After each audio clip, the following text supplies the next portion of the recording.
Mendekatlah kepada Allah dan ia akan mendekat kepadamu. Saya sudah bilang ini adalah seruan pertobatan. Dari kata egisate atau engisate. Ini seruan pertobatan kepada orang-orang Yahudi yang percaya kepada Yesus yang ada di perantauan ini. Karena sudah mulai ada gap, mulai ada jarak. Makanya Yakobus bilang mendekatlah kepada Allah. Kembali kepada Allah dalam pelukannya. Kembali dalam relasi yang benar dengan Tuhan. Kalau kamu mendekat pada Allah, Alkitab bilang ia akan mendekat kepadamu. Gambaran anak yang hilang dalam Alkitab. Lalu kembali pulang kepada Bapa. Waktu pulang, Bapa tidak buang dia.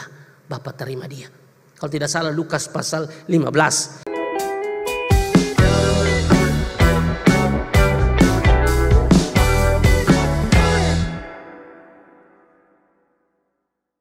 Yakobus pasal 4 ayat yang keempat, kita baca dulu bagian ini, setelah itu anak-anak teens bisa ke kelasnya ya. 1, 2, 3. Hai kamu orang-orang yang tidak setia, tidakkah kamu tahu bahwa persahabatan dengan dunia adalah permusuhan dengan Allah? Jadi barang siapa hendak menjadi sahabat dunia ini, ia menjadikan dirinya musuh Allah. Berikan tepuk tangan yang meriah buat Tuhan. Kita masih ada di tema besar kita, Get Closer. Dan ini merupakan bagian yang kelima atau part yang kelima ya. Dan kita memang sedang menyoroti Yakobus pasal 4 ayat 1 sampai ayat yang ke-8 saudara. Dan pembahasan itu tentu sangat panjang. Dan kalau bagi saudara-saudara yang tidak hadir minggu yang lalu, saudara bisa tonton kembali supaya saudara bisa dapat poin di situ. Karena kalau saudara terpotong itu tidak enak ya. Sama seperti kalau saudara nonton bioskop ya, film yang saudara suka lalu saudara pergi dengan teman, tapi kalau teman terlalu lama ya, pergi seharusnya mulai itu jam 6 sampai jam 8, tapi dia belum mandi, tunggu dia lah, saudara akhirnya jalan dari rumah jam 7 sampai di bioskop setengah 8, saudara cuma tonton 30 menit, saudara tidak akan merasa nyaman karena saudara tidak tahu alur ceritanya bagaimana ya, langsung ending kan tidak enak ya, kita harus tahu dulu dari awalnya bagaimana, pendahuluannya bagaimana, lalu isinya bagaimana ya, endingnya bagaimana, baru kita bisa tarik ya untuk diri kita masing-masing saudara. Nah begitu pula dengan khotbah. Makanya dari itu saudara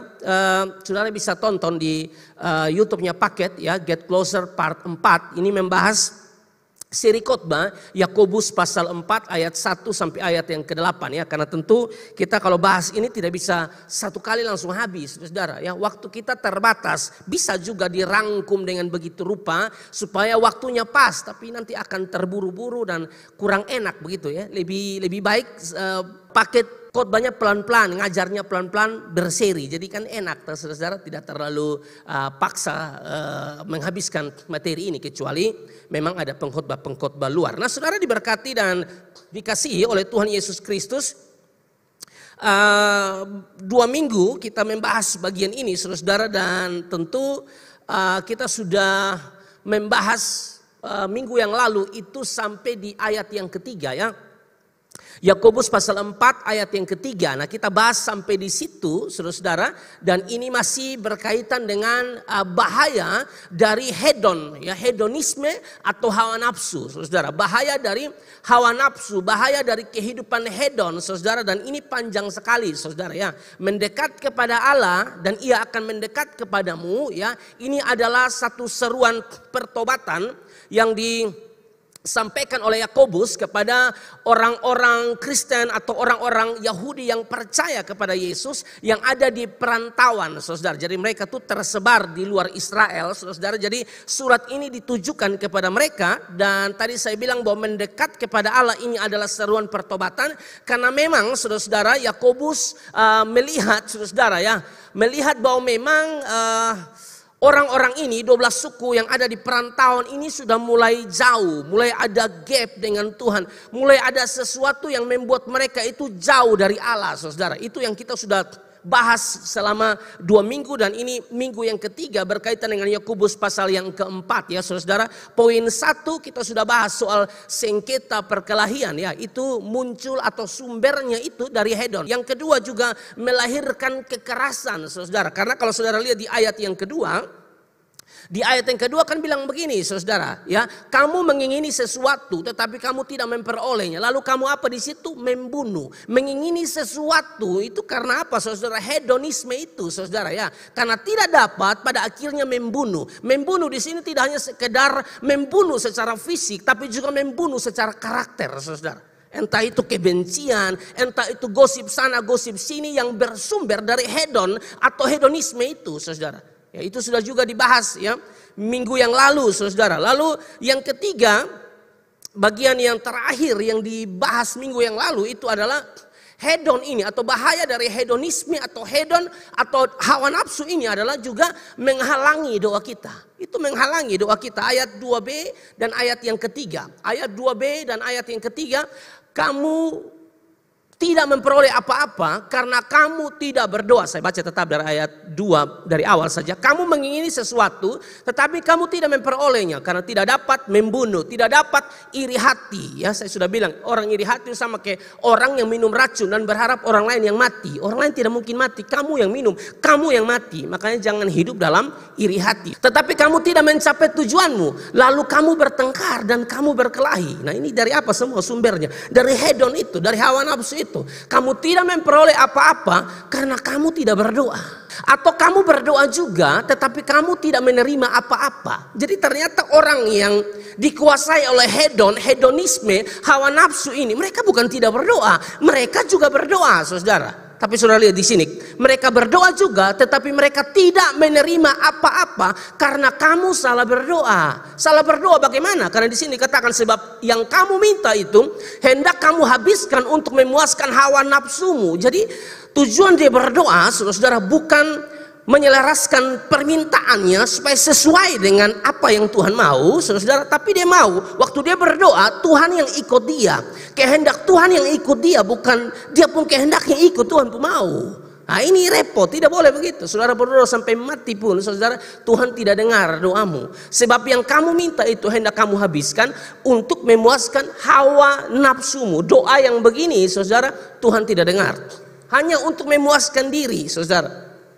Hanya untuk menyenangkan diri. Karena hedonisme, hedon itu kan satu keinginan untuk memuaskan diri secara berlebihan. Pokoknya fokusnya tuh dia pun diri gitu ya. Pusatnya tuh dirinya, bukan Kristus. Nah, orang yang model begini bahaya loh, saudara. Dia akan bertengkar dengan orang, dia akan berkelahi dengan orang, dia akan mempunyai masalah dengan orang, sengketa perkelahian dengan orang karena hedon yang pimpin gitu, hawa nafsu yang pimpin. Makanya kita butuh Roh Kudus yang pimpin dan bukan kedagingan yang adalah hedonisme atau hawa nafsu ini. Ya, Tuhan tidak mau saudara diberkati ya.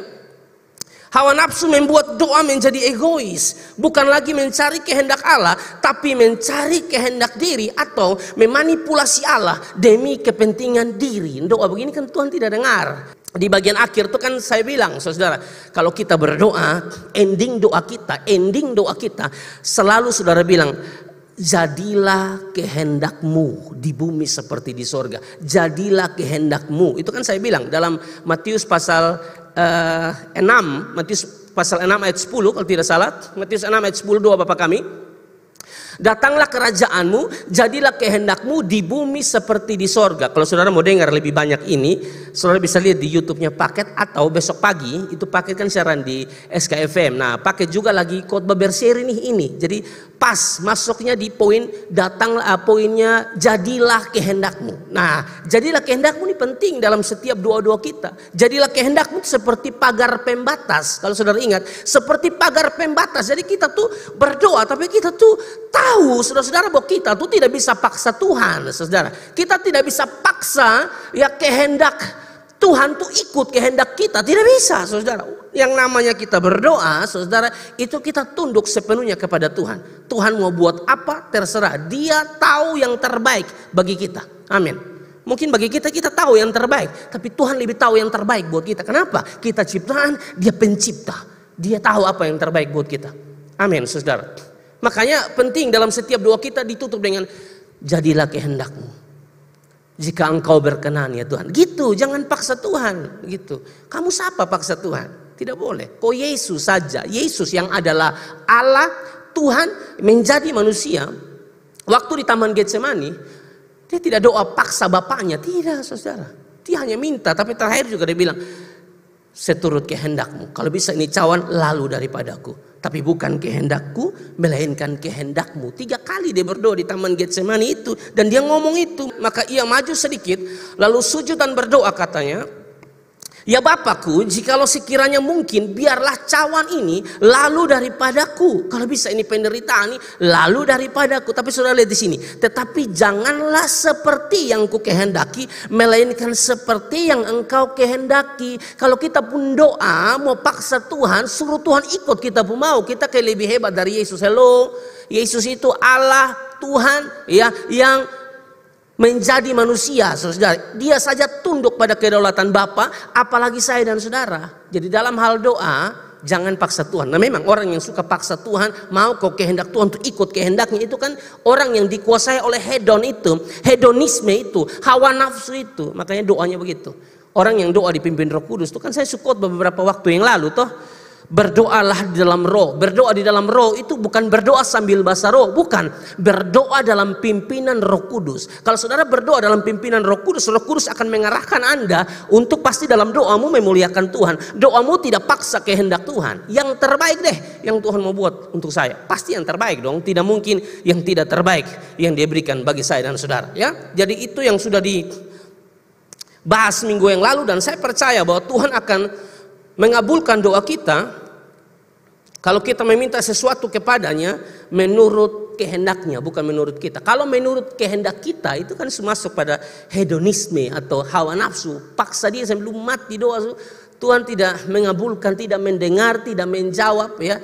Karena memang kamu berdoa tuh dengan dasar yang tidak benar, saudara, ya. 1 Yohanes 5 ayat 14. Dan inilah keberanian percaya kita kepadanya, yaitu bahwa Ia mengabulkan doa kita jikalau kita apa di situ, saudara?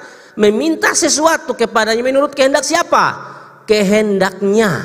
Jadi kalau kita berdoa ikut Tuhan pun mau, percaya sah. Ya, tinggal tunggu waktu. Kapan waktunya? Saya juga tidak tahu. Karena Pengkhotbah 3 ayat 11 mengatakan bahwa Ia membuat atau menjadikan segala sesuatu indah, tepat pada waktunya. Jadi bukan waktu kita, waktu Tuhan. Tugas kita berdoa sungguh-sungguh, ya. Untuk jawaban doa itu urusan Tuhan. Nah, beberapa waktu yang tersisa ini saya akan cepat, saudara-saudara, untuk kalau bisa menyelesaikan bagian ini, ya. Kalau bisa menyelesaikan bagian ini. Ini kan baru 3 bagian, saudara, ya. 3 hal yang merupakan akibat, saudara, dari hedonisme atau hedon atau hawa nafsu, ya. Baru 3 hal yang merupakan bahaya dari hawa nafsu. Nah sekarang kita masuk bagian yang keempat, saudara, ya. Orang yang hidupnya dipimpin oleh hawa nafsu, saudara, itu menjadikan dia, ya, menjadikan dia pribadi yang tidak setia, dan itu terlihat dari persahabatan dengan dunia. Di ayat 4 tadi itu, Yakobus pasal 4 ayat 4. Hai kamu orang-orang yang tidak setia, tidakkah kamu tahu bahwa persahabatan dengan dunia adalah permusuhan dengan Allah? Jadi barang siapa hendak menjadi sahabat dunia ini, ia menjadikan dirinya musuh Allah. Orang yang hidupnya, ya, dikuasai oleh hedonisme, saudara, maka, ya, bahaya yang keempat, ya, menjadikan dirinya itu tidak setia. Dan manifestasi dari ketidaksetiaannya kepada Tuhan yaitu bersahabat dengan dunia. Dan pada saat kita bersahabat dengan dunia, Alkitab mengatakan dengan eksplisit bahwa kita musuh Allah, saudara. Saudara yang paling tahu, saudara bersahabat dengan dunia atau tidak? Kan saudara yang paling tahu, saudara, ya. Nah kalau kita perhatikan kata tidak setia di sini, ya. Kata tidak setia di sini, saudara, dia dari kata Yunani, dia menggunakan kata moikalis, saudara, atau moikai, moikalis, saudara, yang memang memiliki arti pesinah atau pelacur. Tapi pesina atau pelacur di sini adalah pesina atau pelacur rohani, saudara. Ini menggambarkan, saudara, ya, seorang perempuan yang bersinah atau yang melacurkan dirinya, saudara, itu sebetulnya adalah gambaran Israel, saudara. Kan saya bilang ini pesina rohani atau pelacur rohani dalam konteks rohani, ya, bukan jasmani, rohani. Nah, seringkali Israel itu digambarkan seperti itu karena Israel itu kan suka melacurkan diri, ya, dengan ala-ala yang lain. Pada berhala, ya, satu sisi bilang cinta Tuhan, pokoknya dalam kesulitan berdoa Tuhan harus tolong buat mujizat yang dahsyat, tapi sebentar menyembah berhala. Ini namanya pesina rohani. Ini namanya pelacur rohani. Ini namanya orang yang tidak setia, saudara. Jadi kalau kita melakukan hal ini, tidak setia dengan Tuhan, hitung-hitungan dengan Tuhan, lebih memilih jalan dunia daripada jalan Tuhan, itu membuat kita menjadi musuh Allah, dan itu gambaran orang yang tidak setia pada Tuhan. Itu gambaran seorang perempuan yang berzina atau melacurkan dirinya pada pria lain dalam konteks rohani, saudara. Karena begini, kita gereja, ya, bukan gedung, gereja itu orangnya kita, sering dikatakan sebagai mempelai perempuan, betul ya. Sedangkan Yesus itu mempelai laki-laki, dia akan datang menjemput kita. Nah, tentu mempelai laki-laki menginginkan mempelai perempuan itu jangan selingkuh. Mempelai perempuan itu jangan melacurkan dirinya secara rohani atau berzina secara rohani. Tentu mempelai laki-laki tidak mau seperti itu, maksudnya Yesus, ya. Dia tidak mau kita melacurkan diri kita pada dunia. Dia tidak mau kita lebih cinta dunia dan nilai-nilainya, kita lebih cinta dunia dan segala hal yang ada di dalamnya. Tuhan tidak mau. Tuhan mau kita cinta dia sungguh-sungguh, total, saudara. Pernahkah saudara punya teman karib? Teman karib sekali. Mungkin saudara bisa bilang ini teman dari masa kecil, dari SD sama-sama, SMP sama-sama, SMA sama-sama. Lalu pas kuliah terpisah begitu. Maksudnya masing-masing memilih tempat kuliah masing-masing, lalu dia ada di geng yang baru, komunitas yang baru. Nah, kebetulan dia ada di komunitas yang baru tuh ada orang di situ, temannya di komunitas yang baru yang tidak suka saudara. Lalu dia juga ikut-ikutan menjelekkan saudara. Coba saudara bisa membayangkan kita punya perasaan tuh seperti apa, itu luka, ya, kita rasa sakit. Wah, ini besok anggap saudara masalahnya. Kok bisa-bisanya lu cerita di sana kasih jelek beta, lu kisah tahu beta kau dua nih susah sama-sama begini. Ya, kita manusia saja kita sudah sebegitu toh, apalagi Tuhan. Tuhan tidak mau. Dia sudah pilih kita, dia sudah menyelamatkan kita, mengampuni setiap dosa kita. Kan kita semua ini layak dihukum kan? Layaknya binasa. Kan saya sudah bilang dosa itu, saudara, ya, minta maaf, melakukan satu kesalahan itu sama dengan kita berhutang di hadapan Allah. Opeilema. Jadi kita punya hutang nih dari kecil, misalkan tuh terlalu banyak hutang dosa. Siapa mau bayar ini hutang dosa kalau bukan Yesus Kristus yang sudah bayar di atas kayu salib? Dia sudah mati di atas kayu salib menebus setiap kita. Lalu bisa-bisanya kita tidak menunjukkan kesetiaan dan cinta kita kepada dia yang dia mau. Sebenarnya kita harus cinta dia sungguh-sungguh, tapi kita melacurkan diri kita pada dunia. Nah, ini kita mulai memilih jalan dunia, kita mulai mengikuti nilai-nilai dunia. Kan tentu Tuhan tidak mau begitu. Tuhan pasti sakit, Tuhan pasti tidak mau. Saya boleh pakai kata kita manusia ini luka begitu. Dia rasa, kok ini kemana kok ini? Datang dengan kehancuran, dengan tangisan. Saya yang peluk dia, ya. Ini saya coba membawa dalam konteks kita manusia. Saya yang tolong, saya yang kuatkan. Saya pakai temannya, saya pakai kakak rohaninya, saya pakai komselnya untuk tolong dia, untuk dia bangkit kembali. Nah, sekarang saudara sudah mulai tidak setia lagi dengan Tuhan, mulai bersahabat dengan dunia. Kalau kita bersahabat dengan dunia, kita menjadikan diri kita musuh Allah. Dan kalau kita menjadi musuh Allah, bahaya saudara. Jangan coba-coba, ya, menjadikan diri kita musuh Allah, ya. Kita anaknya, amin saudara. Jadi jangan coba-coba mau Tuhan, pokoknya beta mau jadi musuh Allah. Pokoknya lu mau jadi musuh Allah, bersahabat dengan dunia, ikut di jalan dunia, lu akan parah. Sebentar ibadah, sebentar mabuk, sebentar ibadah, sebentar rokok, sebentar ibadah, sebentar seks bebas, sebentar ibadah, sebentar gila. Sebenarnya mau apa? Itu bukti ketidaksetiaanmu kepada Tuhan. Itu sama dengan kamu melacurkan dirimu secara rohani. Dan Tuhan tidak mau. Amin, saudara. Tuhan tidak mau. Hai kamu orang-orang yang tidak setia, tidakkah kamu tahu bahwa persahabatan dengan dunia adalah permusuhan dengan Allah, ya? Ketidaksetiaan itu sama dengan berpaling dari pihak yang seharusnya kita cintai atau hormati dan memilih pihak lain yang justru melawan. Itulah maksud Yakobus 4 ayat 4. Saudara. Jadi Jangan saudara ya. Sekali cinta Yesus tetap cinta dia ya. Bilang mengasihi Yesus, sekali mengasihi Yesus tetap mengasihi Yesus saudara. Jangan mengasihi dunia ya. Hai kamu orang-orang yang tidak setia, persahabatan dengan dunia adalah permusuhan dengan Allah. Mengapa persahabatan dengan dunia menjadikan kita musuh Allah, saudara? Karena kata dunia di sini, kalau kata dunia itu dari kata Yunani, dia menggunakan kata kosmos. Kata kosmos itu memiliki 3 arti tergantung konteksnya seperti apa. Ya, arti yang pertama itu kalau kata Yunani kosmos itu berarti segala ciptaan Tuhan ya, dunia secara fisik maksudnya ya, yaitu langit, bumi, segala isinya ya, itu pengertian kosmos yang pertama. Lalu yang kedua, kata kosmos juga itu bisa berarti manusia kita. Makanya Yohanes 3 ayat 16 bilang begini, karena begitu besar kasih Allah akan dunia ini. Nah, kata dunia di situ menggunakan kata kosmos yang merujuk kepada kita. Lalu bagaimana dengan yang bagian ini? Yang bagian ini saudara, kata kosmos sedang bicara tentang sistem atau tatanan yang dikuasai oleh setan yang kita ikuti. Nah, makanya kita menjadikan diri kita musuh Allah. Kenapa? Karena itu sistem yang dikuasai oleh setan, tatanan yang dibangun oleh setan itu, saudara, kita ada di pihak sini, saudara. Itu yang menjadikan kita musuh Allah. Amin, saudara. Makanya kita harus setia. Setia dengan Tuhan. Saya tahu ini saya bicara di anak-anak muda yang tentu tidak mudah ya.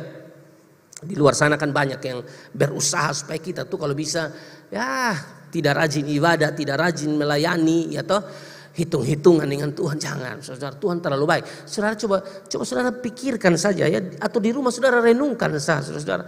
Kalau bukan karena kasih Yesus bagi saya dan saudara, kita semua ini binasa. Upah dosa itu maut, saudara. Keadilan Allah mengharuskan dia untuk menghukum. Keadilan Allah mengharuskan dia untuk menghukum. Tapi bedanya saudara, Yesus ambil alih itu. Harusnya ini kita ya, kita ini yang harusnya dihukum. Tapi Yesuslah yang tutup kita, dia yang terima saudara. Betapa dia cinta kita dan mengasihi kita dengan tulus, dengan sungguh-sungguh. Lalu bagaimana mungkin kamu melacurkan dirimu pada dunia? Tidak boleh. Dia terlalu sayang kita. Amin saudara. Kita masih ada sampai dengan sekarang. Kalau bukan karena kebaikannya, tidak bisa. Atau ada yang mau berdiri dan bilang, beta kan minum obat ini, beta kan punya saudara ini, bapak tuh kan pakai obat ini. Ada, coba berdiri kau bilang, beta kuat tuh kan bapak, om, atau manusia siapapun. Tidak ada. Semua karena Tuhan. Semua karena kebaikannya. Jadi jangan cinta dunia, jangan. Nanti kau tong lenyap dengan semua yang ada di dalamnya. Karena 1 Yohanes pasal 2 ayat 15 sampai ayat 17. Janganlah kamu mengasihi dunia. Jangan itu kata larangan ya. Janganlah kamu mengasihi dunia. Saudara sudah bisa tarik ya. Ya, janganlah kamu mengasihi dunia nih apa dong? Hal-hal apa dong? Saudara bisa pikirkan begitu waktu kita baca ayat ini. Hal-hal yang duniawi yang melawan Tuhan, melawan firman itu duniawi ya, itu dunia pun. Dan jangan kamu mengasihi dunia. Ya, janganlah kamu mengasihi dunia dan apa yang ada di dalamnya. Jikalau orang mengasihi dunia, sudah lihat di situ, maka kasih akan Bapa tidak ada di dalam orang itu. Kalau ada kasih Bapa di dalam orang itu, kalau ada kasih Bapa yang memeluk dia, kasih Bapa yang mengangkat dia dari kotor, saudara, ya, kasih Bapa yang betul-betul dia rasakan dalam hidupnya, kalau dia ada itu kasih, tidak mungkin dia mengasihi dunia, itu tidak mungkin, saudara. Orang yang mengasihi dunia tentu tidak ada kasih Bapa, dia tidak mengalami kasih Bapa, kasih Tuhan dalam hidupnya. Kalau dia rasa kasih Tuhan yang dulu dia ancur, dulu dia terpuruk, dulu dia parah karena kasih Bapa, sekarang dia ada di posisi yang jauh lebih baik. Dia ada di posisi yang melayani Tuhan. Dulu tidak melayani, dulu melayani setan dan tinggal tunggu usaha mati, itu pasti neraka. Tapi Tuhan kasih kesempatan, anugerah, kasih karunia. Sekarang sudah ada di sini, Tuhan sudah pakai pelayanan, sudah pakai kemana-mana untuk melayani pekerjaan Tuhan, sudah dapat kesempatan banyak untuk lakukan buat Tuhan. Nah, jangan aneh-aneh begitu. Kalau sampai lu aneh-aneh, memang kamu belum rasa kasih Bapa. Kira-kira begitu. Lalu ayat 16. Sebab semua yang ada di dalam dunia, yaitu keinginan daging. Saudara perhatikan. Sebab semua yang ada di dalam dunia, yaitu keinginan daging. Keinginan daging saudara bisa lihat di dalam Galatia pasal 5. Ya, ayat 19, 20, 21 saudara bisa lihat itu. Ya, kehidupan orang yang dipimpin oleh daging itu seperti apa ya. Contoh keinginan daging itu seperti apa, keinginan mata serta apa, keangkuhan hidup angkuh sekali, sombong sekali, bukanlah berasal dari Bapa melainkan dari dunia, saudara. Yang keinginan daging, keinginan mata, yang angkuh, yang sombong itu bukan berasal dari Bapa, bukan, dari dunia. Ayat 17. Dan dunia ini sedang lenyap dengan keinginannya, tetapi orang yang melakukan kehendak Allah tetap hidup untuk selama-lamanya, saudara. Dan dunia ini sedang lenyap dengan keinginannya, ya. Anda pasti bilang, "Wih, ini enak, nikmat." Dosa itu kan nikmat, enak, iya. Dosa itu nikmat, enak, tapi hati-hati, lu tetap ada di situ. Tuhan kasih kesempatan bertobat, tidak mau. Ya, hamba Tuhan su khotbah, lu keraskan hati, ya. Hamba Tuhan su sampaikan hal yang baik, kamu tidak dengar, saudara. Maka kamu siap-siap nanti. Kalau sampai mati kamu tidak bertobat, neraka pasti, saudara. Neraka itu bukan sebuah ancaman, itu pasti, saudara. Yesus tuh banyak ngomong neraka di dalam Perjanjian Baru. Jadi itu benar-benar ada, saudara. Ini bukan pandangan saksi Yehova yang kalau Allah itu penuh kasih, kalau Allah itu penuh kasih, mengapa ada neraka? Karena apa, saudara? Karena mereka cuma menyoroti Allah itu penuh kasih. Sedangkan kita ini diajarkan Allah itu penuh kasih, tapi dia juga adil. Amin. Bukti keadilannya ya ada neraka itu bukti keadilannya. Jadi ini bukan main-main, saudara. Jangan ikut cara dunia. Jangan pegang nilai-nilai dunia, saudara. Tapi peganglah nilai-nilai kerajaan Allah, saudara ya. Persahabatan dengan dunia sama dengan kita lebih memilih nilai-nilai dosa, hedonisme, iri hati, kesombongan, kompromi daripada ketaatan kepada Allah. Itu sama dengan tidak setia kepada Tuhan, ya. Dan kita perlu tahu kita ini warga sorga. Filipi pasal 3:20, kita ini warga sorga. Kalau kita warga sorga, maka nilai yang kita pegang ya bukan nilai dunia tapi nilai sorga. Karena kewargaan kita adalah di dalam sorga. Kita pun kewargaan ini dua memang, ganda, saudara ya.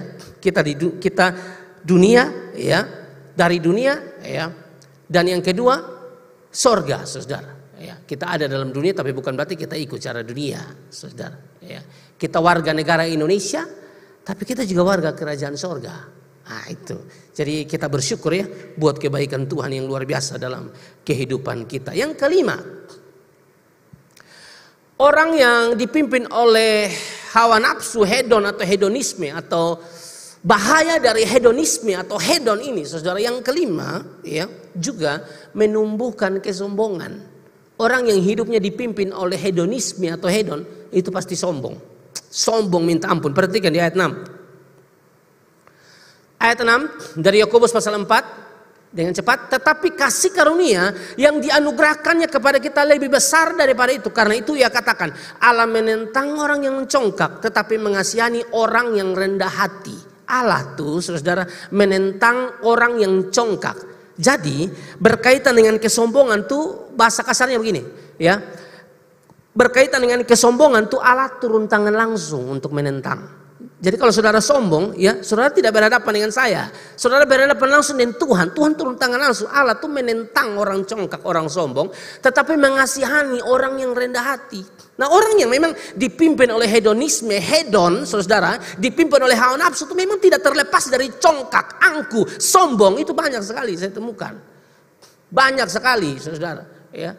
Makanya kadang-kadang pakai topi khotbah saudara juga akan pakai supaya pakai tujuh jandara tinggi. Kadang-kadang pakai tujuh kalau khotbah lalu orang lihat pakai dengan gaya sombong, saya dengan mata agak sone enak, muka sone enak, itu beta akan gas lu pasti, saudara. Soalnya peduli dengan kamu pun pangkat apa tidak peduli. Saya rasa saya tidak mungkin juga tidak begitu ya. Tapi makanya saya bilang doakan supaya marah kudus, marah tuh tepat sasaran begitu. Tapi dong lihat sekali paket khotbah di satu tempat ya. Mereka masih di luar karena tunggu paket pergi. Saya datang, saya tanya dengan baik saya tanya. Misi, paket kan biasa tahun aku itu. Ibadah di mana? Langsung mereka bilang begini, di sana. Baru pakai tangan begini di situ. Lihat, baru muka asam, baru sambil tarik rokok. Saya bilang mudah-mudahan dia nih tidak ikut ibadah yang pakai diundang. Ini kan di Aston. Jadi ini ibadah, ini sebenarnya ibadah istilahnya apa ya? Mereka ini lagi happy karena ini orang bang. Atau apa istilahnya? Kak Kristen beta lupa. Pokoknya ini ibadah yang lagi senang punya, ya bukan yang bikin masalah begitu. Tapi karena dong begitu dengan paket, saudara, masuk begini dong ada bu. Pakai langsung bilang jangan ada yang kincing, ya jangan ada yang pergi kamar mandi, tutup pintu. Beta gas dong tuh 15 menit itu marah sah. Tinggal 5 menit itu baru kata-kata yang baik. Selain daripada itu sombong kurang ajaran begitu saudara. Pas keluar begini kan dapat hadiah tuh payung, gelas. Dia yang pegang geng. Dia bilang ini mau bawa ke mana? Bawa ke otot toh. Masalah saya lu ikut lu apa beta baru lebih suton. Memang soalnya bagus juga sebetulnya, jangan ikut dan makan doakan paket. Darah tinggi juga.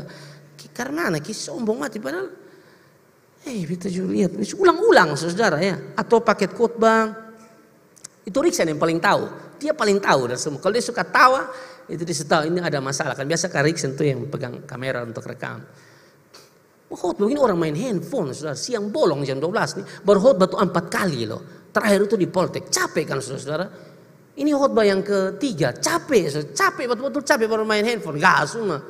Ada ibu-ibu satu, mata terang memang jam 12. Kurang ajar tidak hormat firman, nanti lu mampus begitu. Coba bilang mati siapa? Ini mampus saudara. Berhenti main handphone. Maksudnya ya begitu sudah kalau kita ketemu orang-orang yang rasa diri kita lalu hebat, son perlu firman itu kadang-kadang memang mesti gas juga, karena bikin jengkel toh. Tapi ini maksudnya orang-orang yang mungkin karena punya uang ya toh, lahir dari keluarga berpunya, lalu tidak andalkan Tuhan, ya sudah pasti hedon, hawa nafsu yang pimpin dia, itu dia sombong mati, lihat orang juga di sebelah mata, maksudnya anggap enteng orang. Saya berharap di Amazing Youth tidak boleh begitu ya. Sekaya apapun saudara, orang lain mungkin belum kerja, kamu sudah kerja mungkin ya. Jangan pernah ya pencapaian lahiriamu membuat cara pandangmu berubah terhadap orang lain. Jangan pernah. Sampai Tuhan kuti sedikit habis. Jangan. Belajar ulang-ulang. Saya ulang-ulang karena memang saya paling suka kalau angkat datanya Paulus. 1 Korintus 15 ayat 10 itu. Dia bilang, aku ada karena kasih karunia.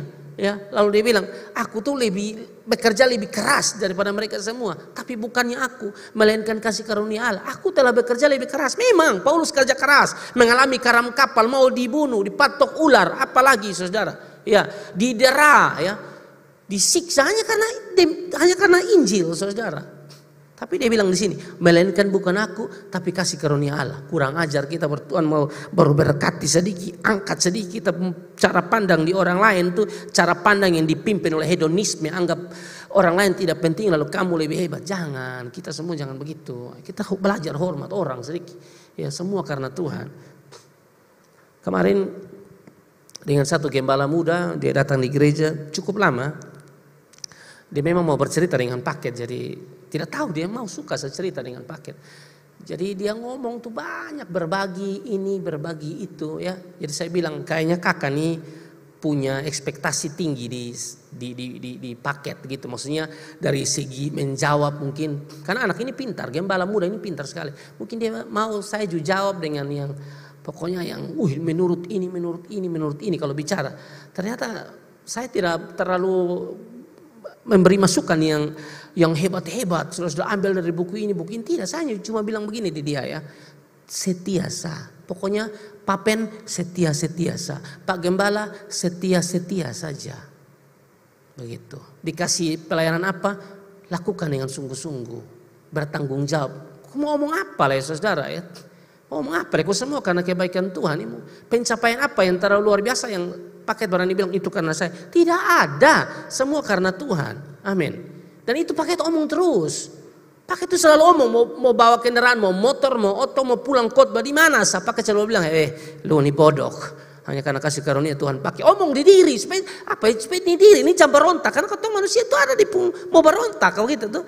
Mulai diundang ke sana kemarin kayak mau berontak, mau omong bilang, beta karena begini, beta kan khotbah begini. Itu kan ada dari dalam nih, mungkin ada, pasti ada. Kita mau tuh orang puji terus. Kadang-kadang bukan pujian sedikit, protes lebih banyak. Kan pakai cuma bilang tuh, orang yang paling dekat dengan pakai itu orang yang paling jujur. Ungkapannya paling jujur, pengakuannya paling jujur, yaitu Mama Le. Dia paling jujur, jarang puji. Keren. Ganteng sayang, ganteng apa? Dia jarang begitu. Mama Le jarang begitu. Jadi kalau satu kali dia bilang ganteng, berasa mau lari dari rumah tuh sampai di Tanah sana berputar kembali. usah pakai motor, jalan kaki saja. Kayak senang begitu.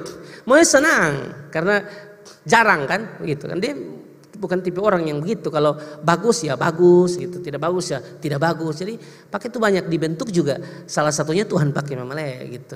Kesannya agak kayak pasar gitu, kurang enak kalau ngomong. Betul. Kalau kau perhatikan khotbah-khotbah, ini udah kayak orang di pasar, orang yang apa ya, saudara etika, saudara attitude, kata-kata juga. Sekarang melihat khotbah kembali, mulai agak bagus ya, Tuhan pakai toh.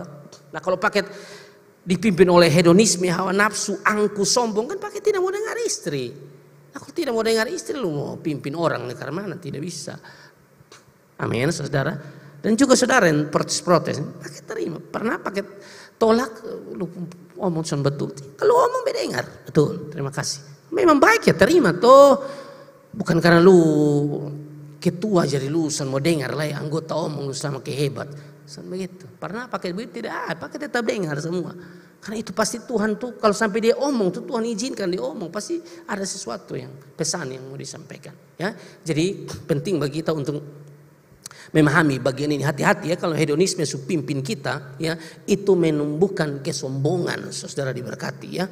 Dan memang saudara kalau sudah mulai sombong, sudah mulai angku, aduh itu nanti Tuhan pukul saudara. Makanya Alkitab bilang Allah menentang orang yang congkak ya, dan mengasihani orang yang rendah hati. Jadilah orang yang rendah hati, yang tahu diri. Pokoknya semua itu Tuhan, bukan kamu. Jangan angku, jangan sombong ya. Itu berat. Orang yang rendah hati itu Tuhan kasihi loh. Coba perhatikan Amsal pasal 3 ayat 34. Amsal pasal 3 ayat 34. Apabila ia menghadapi pencemooh, maka ia pun mencemooh. Tetapi orang yang rendah hati, sudah lihat sini, dikasihaninya ya.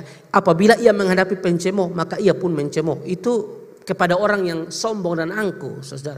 Orang mencemooh dia juga ikut, saudara. Orang gosip dia juga ikut. Tapi orang yang rendah hati tidak begitu. Dan orang yang rendah hati dikasihaninya, dikasihani oleh Tuhan. Barang siapa yang merendahkan diri, ia akan meninggikan kita. Ya, jangan tinggikan diri. Tinggikan diri, Tuhan pukul, Tuhan kasih turun, saudara. Jadi jangan seperti itu. Makanya kalau kita lihat di bagian yang lain, ya masih di pasal 4, dan kalau saudara baca terus kan Yakobus juga menegur mereka. Jadi tidak kebetulan di sini bicara tentang angkuh ya, sombong, karena memang kalau kita baca terus kan sampai di perikop yang jangan melupakan Tuhan dalam perencanaan itu kan Yakobus tegur mereka keras. Karena mereka berpikir karena mereka pintar, mereka hebat, mereka mau buat usaha di sini, usaha di sana, tidak perlu Tuhan lagi. Nah itu kan ditegur keras. Coba Yakobus pasal 4 dimulai dari ayat 13. Yakobus pasal 4 dimulai ayat 13. Jadi sekarang hai kamu yang berkata hari ini atau besok kami berangkat ke kota Anu, kota yang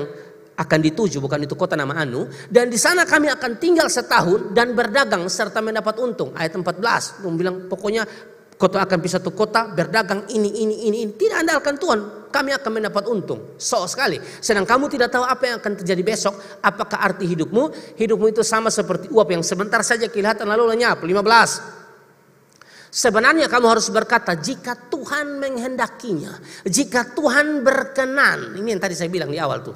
Kalau doa tidak pakai kalimat ini, jika Tuhan menghendaki, jika Tuhan berkenan, itu repot. Seolah-olah kamu yang atur Tuhan, bukan Tuhan atur kamu. Jika Tuhan menghendakinya, kami akan berhidup dan berbuat ini dan itu. Ayat 16. Tetapi sekarang kamu memegahkan diri dalam congkakmu, dan semua kemegahan yang demikian adalah salah. Jadi jangan sombong, jangan angkuh, karena orang-orang model begitu adalah orang-orang yang bersahabat dengan dunia. Nilai dunia itu yang dia pegang. Makanya ayat 17 dikatakan lagi, jadi jika seorang tahu bagaimana ia harus berbuat baik, tetapi ia tidak melakukannya, ia berdosa, saudara ya. Orang-orang ini begitu. Orang-orang Yahudi itu kan begitu, pintar-pintar, sombong, sombong perlu Tuhan lah. Yakin buat ini akan berhasil, buat ini akan berhasil, buat ini akan berhasil, padahal tidak berhasil. Termasuk saudara mau katakan cinta judi orang puana, tetap berdoa dan jika Tuhan berkenan. Tetap harus begitu. Jika Tuhan berkenan tapi lu julia dia, di sinyal ke mana? Dia mau dia lu yang gak mater, dia enggak mater. Lu memang mesti minum air papaya, ya. Dia enggak mater, dia lu dipaksa diri ya. Kalau dia rasa kayak lu, pokoknya saudara lihat kalau dia pun sinyal baik, dia juga baik lah. Memang dia sinyal mas baru 2 sih. Beta pusu 5, bergetar nih terlalu tinggi. Dia baru 2. Nah, tapi cobalah Doa jika Tuhan berkenan. Bukan beyakin lah, beyakin. Tato idong sabu begini. Lu tahu muka rote begini kan, pi begini teh. Dia bilang maaf kau doanya berteman. Itu kan hancur dalam. Kasihan tuh. Su capek-capek, kak kau tuh bisa pi bau mata, bisa. Nah, ini siang bolong. Kak kau tuh bisa pi bena, kau beta pun tante ada meninggal, jalan. Dia pikir ini pasti nih. Kamu kak bisa pisau kok, kak pun saudara doa ada nikah di sana. Bisa. Dia motor sama bapak naik. Pakai jaket. Wah, jaket mau kasih ini pengorbanan, kasih jaket. Semua alas dada, pakai sini, pakai ini. Dia yakin saya ini akan jadi. Sampai Dili bisa, kak bisa. Dili di motor. Itu pengorbanan apa lah? Pas pulang begini baru jadi itu kan, disu ekspektasi terlalu tinggi. Makanya begini, saudara, supaya jangan kecewa, perlu yang namanya kontrol ekspektasi supaya jangan kecewa. Amin. Jangan terlalu tinggi, kontrol. Masih berteman tuh, baru PDKT, terus jangan terlalu bikin diri kayak Sumonika. Belum. Bikin diri orang puana mau langgar jadi berhenti semua, berhenti. Kayak setuju dia pun geng. Nona pulang lu karena pukul dari masyarakat di situ dong. Terlalu ya, tidak boleh begitu. Ternyata lu terlalu banyak menghayal ya, saudara. Jadi jangan sombong ya, Tuhan tidak mau seperti itu. Kalau kita sombong nanti Tuhan pukul kita, saudara ya. Karena Amsal 16 ayat 18. Kalau saudara baca di sini kan terjemahan baru. Paket baca dalam terjemahan bahasa Indonesia sehari-hari. Dia bilang begini, kesombongan mengakibatkan kehancuran. Keangkuhan mengakibatkan keruntuhan, saudara. Jadi jangan sombong angkuh, jangan nanti hancur cepat. Tapi kalau kamu rendah hati, itu ada upah, ada ganjarannya. Amsal 22 ayat 4. Amsal 22 ayat 4 bilang begini. Ganjaran atau upah kerendahan hati, Amsal 22 ayat 4. Amsal 22 ayat 4. Barusan ada bukti itu enak kan? Ganjaran atau upah kerendahan hati dan takut akan Tuhan adalah apa di situ, saudara? Kekayaan, kehormatan dan kehidupan. Kita ini kadang-kadang mau dihormati, saudara, tapi tidak pernah belajar rendah hati. Bikin diri kayak paling mengerti, begitu. Saya pernah hargai orang, mau dia mau orang hargai dia, enak lah. Mau dihargai, mau dihormati, belajar hormat orang. Bikin kasih sikap yang rendah hati, bukan paling sok tahu. Padahal dia tidak tahu apa-apa, bodoh juga mah.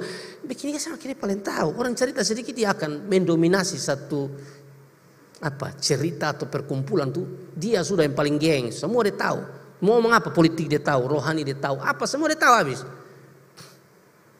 Cipik datang suka kerja tugas belum, bikin malu-malu.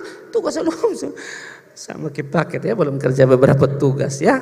Paket ini terlalu sibuk, makanya beta nih kadang-kadang lihat saudara dengar firman bermangantuk-mantuk tuh emosi saudara kan. Kau tuh siap khotbah nih jujur ya, capek. Capek kuliah, capek kerja tugas, capek urus ini, urus sana, khotbah luar. Harus siap lah di hari Jumat. Jumat pun ini khotbah baru, semua sudah ada khotbah lama. Biasa tuh khotbah udah di luar, nanti saya ulang kembali. Khotbah yang ini sesuai audiensnya bagaimana, pendengarnya bagaimana. Beda-beda, tapi kadang sama. Tapi di YouTube kan baru. Jadi kalau orang khotbah dengar. Jangan bikin style-style kayak angka jam begini lu cari hal Riksen akan pukul lu ya. Jadi jangan sombong ya, sombong pasti hancur. Saudara kalau lihat kisah di Alkitab itu namanya Raja Nebukadnezar. Itu dia sombong sekali. Sombong sekali. Tuhan pukul tuh rata tanah. Rata tanah. Mau lihat buktinya? Daniel pasal 4. Daniel pasal 4 ayat 30 sampai 33. Daniel pasal 4 ayat 30 sampai 33. Sedikit lagi ya saudara, ini sudah memasuki bagian kedua solusi. Setelah itu pembahasan ini selesai. Saya buru supaya cepat. Berkatalah raja, bukankah itu Babel yang besar itu, yang dengan kekuatan kuasaku, berkatalah raja, ini Raja Nebukadnezar ya konteksnya. Berkatalah raja, bukankah itu Babel yang besar itu, yang dengan kekuatan kuasaku dan untuk kemuliaan kebesaranku telah kubangun menjadi kota kerajaan. 31. Raja belum habis bicara ketika suatu suara terdengar dari langit. Kepadamu dinyatakan ya Raja Nebukadnezar bahwa kerajaan telah beralih daripadamu. Karena dia rasa ini Babel dia yang bangun, sombong sekali. Salomo Dia bilang, nah kalau bukan Tuhan yang membangun rumah, artinya dia tahu bahwa semua itu Tuhan, saudara. Tapi ini sombong sekali. Saudara lihat di sini, Raja Nebukadnezar bahwa kerajaan telah beralih daripadamu. Ayat 32. Engkau akan dihalau dari antara manusia dan tempat tinggalmu akan ada di antara binatang-binatang. Padahal ini di tempat yang enak, toh makan enak. Sekarang di antara binatang-binatang di padang kepadamu akan diberikan makanan rumput. Padahal mungkin kalau mau dibawa dengan konteks sekarang ini makan di rumah nih McD, ya toh KFC, makan ini enak-enak. Saudara, akibat kesombongan Tuhan pukul. Saudara lihat di sini, ya. Dan tempat tinggalmu akan ada di antara binatang-binatang di padang. Kepadamu akan diberikan makanan rumput. Ya, sekarang makan rumput seperti kepada lembu, dan demikianlah akan berlaku atasmu sampai 7 masa berlalu, hingga engkau mengakui bahwa Yang Maha Tinggi berkuasa atas kerajaan manusia dan memberikannya kepada siapa yang dikehendakinya. 33. Pada saat itu juga terlaksanalah perkataan itu atas Nebukadnezar, dan ia dihalau di antara manusia. Dan apa sih saudara? Makan rumput seperti lembu, dan tubuhnya basah oleh embun dari langit, sampai rambutnya menjadi panjang seperti bulu burung Raja Wali, dan kukunya seperti kuku burung. Maksudnya dia betul-betul tidak urus diri lagi. Yang sebelumnya urus diri, yang sebelumnya makan enak, saudara, ya, di tahta. Sombong, Tuhan pukul rata tanah, saudara. Yang dari makan enak sampai makan rumput, saudara. Susu kayak binatang, saudara. Jadi saya berharap kita jangan sombong, jangan angku, jangan mau hidup kita dikuasai oleh hedonisme itu. Jangan. Itu kita hidup pasti hancur. Saudara kan tahu cerita tentang Titanic. Titanic itu dijuluki pada waktu itu sebagai kapal yang paling kuat. Kapal yang paling kuat. Waktu seorang reporter bertanya kepada salah seorang awak kapal, seberapa kuat kapal ini? Lalu ini awak kapal bilang begini, ya, kapal ini terbuat dari bahan-bahan khusus, bahan-bahan terbaik. Kapal ini kuat sekali. Bahkan Tuhan pun tidak bisa menenggelamkan kapal ini. Saudara dengarkan cerita ini, saudara tahu cerita ini. Pelayaran pertama kapal Titanic tabrak gunung es dan tenggelam. Itu pelayaran pertama. Kenapa? Sombong sekali. Jadi apapun pencapaian yang hari-hari ini Tuhan izinkan kita alami dalam hidup kita, bilang semua karena Tuhan. Kalau bukan Tuhan, saya bukan apa-apa. Kasih tepuk tangan yang meriah buat Tuhan. Yang berikut, saudara, adalah solusi. Ini bagian terakhir. Lalu apa solusinya? Kalau kita lihat di ayat 7, Yakobus 4 ayat 7, ya, ada solusi terbaik, ya. Kalau bagian awal tuh kita bahas tentang hedonisme, ya, kita bahas tentang hawa nafsu, hedon, lalu akibat dari hedon atau bahaya dari hedon. Itu ada beberapa hal yang kita bahas, ya, 5 hal yang kita bahas, saudara. Akibat dari hedon, kehidupan hedon, akibat dari hawa nafsu. Sekarang kita masuk pada solusi. Lalu solusinya apa? Alkitab bilang begini, karena itu tunduklah kepada Allah dan lawanlah iblis. Mungkin saudara menatap saya dan berkata, kenapa ada kata lawanlah iblis? Kenapa ada kata iblis di situ? Dari awal kan tidak ada, saudara. Kita tahu tuh tidak mungkin iblis itu tidak memanfaatkan peluang untuk menyerang kita. Ya, manusia itu ada bergejolak dalam diri, ada hawa nafsu yang betul-betul perlu kita kekang, yang perlu kita betul-betul atur dengan baik. Kita mulai salah saja membiarkan diri kita dipimpin oleh hawa nafsu. Iblis lihat itu, dia tangkap peluang, saudara. Dia lihat peluang itu ada, dia lihat pintu hatimu terbuka. Pokoknya ada peluang sedikit, dia serang, saudara. Dia serang, saudara. Makanya pasti ada andil iblis juga di dalam, saudara, pasti, ya. Karena memang kan kita bahas tadi tentang dunia. Dunia memiliki pengertian yang ketiga tuh. Dunia dari kata kosmos yang adalah sistem yang dikuasai oleh si jahat, atau sistem atau tatanan yang dikuasai oleh si jahat. Jadi pasti ada iblis di situ. Lalu bagaimana supaya kita bisa keluar sebagai pemenang dan kita juga bisa lawan iblis? Alkitab bilang tunduklah kepada Allah. Kata tunduk di sini, saudara, itu dari kata Yunani, dia menggunakan kata hupotasso. Hupotasso itu, ya, memiliki pengertian, ya, menempatkan diri di bawah, ya. Kata tunduklah pada Allah itu dari kata hupotasso yang memiliki pengertian, saudara, ya, menempatkan diri di bawah. Ini berkaitan dengan kerendahan hati. Ini berkaitan kita tunduk pada Allah. Ini berkaitan dengan takluk pada Allah. Ini berkaitan dengan kita menundukkan diri pada Allah. Ini menunjukkan kerendahan hati, saudara. Artinya bahwa kita tidak bisa apa-apa, saudara. Kita tidak bisa. Kita butuh Tuhan. Untuk keluar dari ini semua, kita butuh Roh Kudus. Tolong kita. Amin, saudara. Kita butuh Roh Kudus, tidak bisa. Tanpa Roh Kudus kita tidak bisa, saudara. Dan ini kehidupan daging, hawa nafsu yang begini banyak. Tadi sudah bahas 5 poin tuh. Solusinya memang harus tunduk pada Allah. Datang pada Allah, berserah penuh, taat melakukan apa yang dia mau di dalam firman. Hanya dia yang bisa tolong kita. Tunduk pada Allah, lawanlah iblis. Alkitab bilang ia akan lari daripadamu. Ini bukan lari selama-lamanya. Iblis tuh lihat peluang. Yesus saja dia cobain saudara. Lalu Alkitab bilang begini, dia tunggu kapan momen tepat dia serang. Kalau Yesus pasti dia kalah. Kalau kita tidak dalam Kristus, tidak bergantung terus pada Roh Kudus, hancur hidup kita. Baru masuk di ayat 8. Ayat 8. Mendekatlah kepada Allah dan ia akan mendekat kepadamu. Saya sudah bilang ini adalah seruan pertobatan. Dari kata egisate atau engisate. Ini seruan pertobatan kepada orang-orang Yahudi yang percaya kepada Yesus yang ada di perantauan ini. Karena sudah mulai ada gap, mulai ada jarak. Makanya Yakobus bilang mendekatlah kepada Allah. Kembali kepada Allah dalam pelukannya. Kembali dalam relasi yang benar dengan Tuhan. Kalau kamu mendekat pada Allah, Alkitab bilang ia akan mendekat kepadamu. Gambaran anak yang hilang dalam Alkitab lalu kembali pulang kepada Bapa. Waktu pulang Bapa tidak buang dia. Bapa terima dia. Kalau tidak salah Lukas pasal 15. Cerita anak ini adalah juga gambaran setiap kita saudara. Yang mungkin saya tidak tahu ya. Kita sedang jauh dari Allah. Sedang hidup dalam hedonisme atau hawa nafsu dunia. Yang sedang mengikat kita hari-hari ini. Dengar baik. Waktu Anda pulang kepada Bapa. Dengar. Dia tidak buang Anda. Mungkin dunia tidak suka dengan Anda. Mungkin teman sahabatmu tidak suka dengan Anda waktu Anda kembali. Tapi dengar, Tuhanmu dan Tuhanku buka tangan. Dan dia akan memeluk kamu, menyembuhkan kamu, memulihkan kamu, menjadikan kamu pribadi yang luar biasa untuk hormat dan kemuliaan. Amin saudara. Kasih tepuk tangan yang meriah buat Tuhan. Mendekatlah kepada Allah dan ia akan mendekat kepadamu. Nanti kita akan masuk dalam tema yang baru. Saya pikir tema Get Closer. Kita tutup sudah ya. Kita selesai dengan tema ini.